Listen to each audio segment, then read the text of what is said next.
आज रविवार व्रत कथा।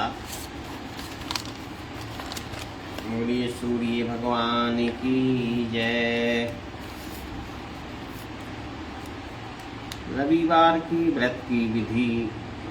रविवार के व्रत में नमक का भोजन, तेल तथा और दूसरी किसी प्रकार का तामसी भोजन निषेध है। तो रविवार के व्रत में नमक नहीं खाया जाता, बिना नमक का फलाहार। रविवार के व्रत में पारण फलाहार करने वाले को उचित है कि सूर्य का प्रकाश रहते ही भोजन कर ले।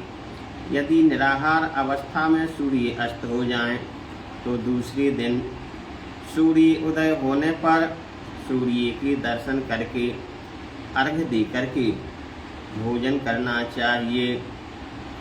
व्रत में फलाहार हो या पारायण, भोजन एक बार करना चाहिए।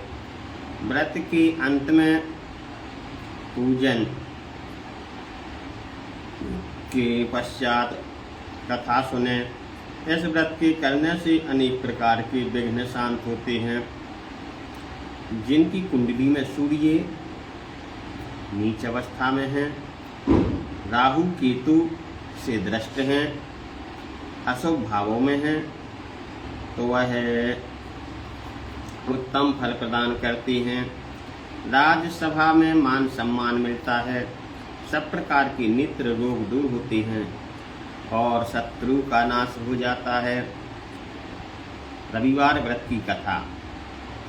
एक वृद्धा थी, प्रति रविवार को प्रातःकाल उठकर के स्नान आदि करके गोबर से घर को लीपा करती थी।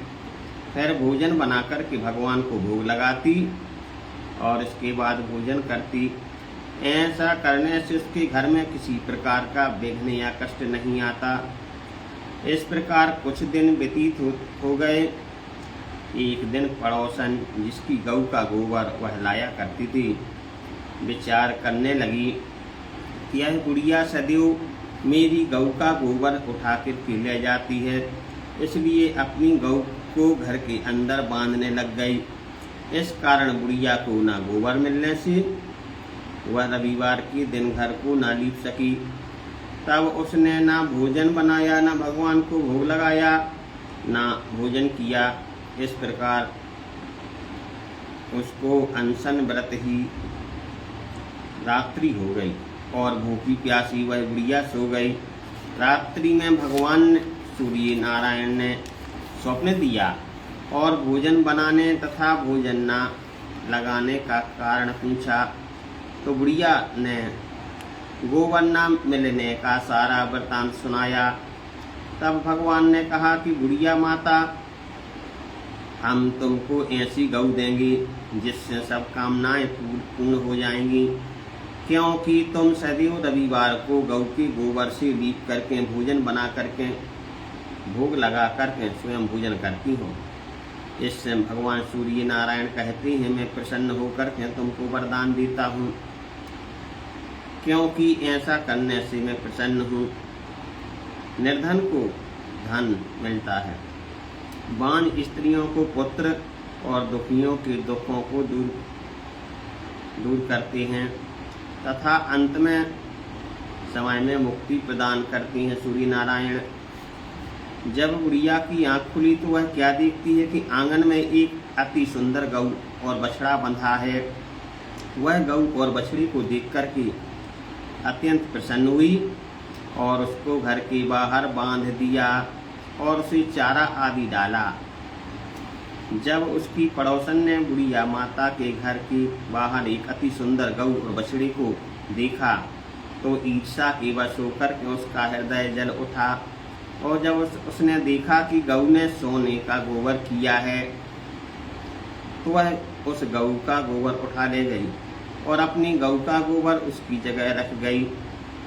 अब वह प्रतिदिन ऐसा ही करती रही और भोली भाली बेचारी बुढ़िया माई को इसकी कुछ खबर नहीं लगने दी।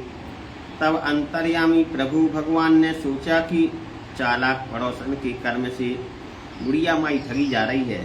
तो भगवान ने संयम काल के समय अपनी माया से बड़े जोर की आंधी चला दी। ऐसे बुढ़िया माता ने आंधी के भय से अपनी गऊ को घर के अंदर बांध दिया।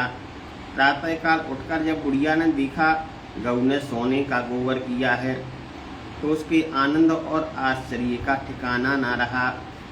वह प्रतिदिन गऊ को अंदर बांधने लगी।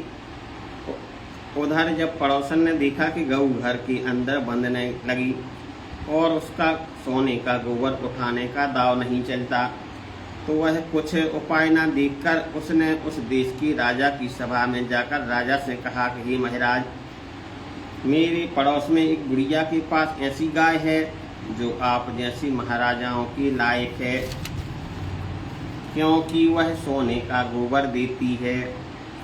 आप उस सोने से प्रजा का पालन करिए। वह बुढ़िया इतने सोने का क्या करेगी। राजा ने यह बात सुनकर के अपने दूतों को बुढ़िया के घर से गऊ लाने की आज्ञा दे दी। उधर बुढ़िया माता ने प्रातःकाल उठकर के स्नान आदि से निवृत्त होकर के भोजन बनाया, ठाकुर जी को भोग लगाया और आप भोजन करने वाले ही थी कि राजा के दूतों ने बुढ़िया के घर आकर बुढ़िया की गऊ को बलपूर्वक खोलकर राजा के महल में ले गए। राजा गऊ को देखकर बड़ा प्रसन्न हुआ और उसको महल के अंदर बंधवा कर दूतों द्वारा उसकी रक्षा का प्रबंध करने की आज्ञा दे दी कि इसके गोबर को मेरी बिना आज्ञा के कोई ना उठाने पाए। और प्रातःकाल उठकर सोने का गोबर पाने की आशा में राजा वहाँ पर आया और गऊ बंधी हुई थी तो क्या देखता है कि गोबर से सारा महल अत्यंत गंदा हो रहा है। यह देख करके राजा को क्रोध आया और अपने दूतों को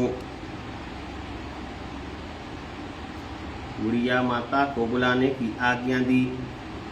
दूतों ने बुढ़िया के घर जाकर के उसको राजा की आज्ञा सुनाई।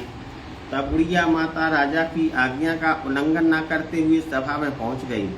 राजा ने कहा कि बुढ़िया माता, मैंने सुना था कि तुम्हारी गऊ सोने का गोबर देती है, इस कारण मैंने तुम्हारी गऊ को खुलवाया था, परंतु अब देखा कि यह बात सर्वथा असत्य है, तो यह क्या वृत्तांत है, मुझे सुनाओ। बुढ़िया माता ने अपने व्रत का व पड़ोसिन का सारा वृत्तांत सुना दिया। राजा ने सारा वृत्तांत सुनकर बड़ी प्रसन्नता के साथ बुढ़िया माता की गऊ को उसके घर पहुंचा दिया और बुढ़िया माता का अति आदर और सत्कार किया। पड़ोसन को बुला करके उचित दंड दिया राजा ने और स्वयं भी इस व्रत को लेकर सारे शहर में इस व्रत का पालन करने की आज्ञा दी। आज से रविवार का व्रत पूरे राज्य में किया जाएगा। जय हो सूर्य नारायण भगवान। जैसे ही आपने बुढ़िया की इच्छा पूरी करी, वैसे ही हम सब की इच्छा पूरी करो। जय हो सूर्य देव भगवान, जय हो शंकर भगवान। बोलिए सब।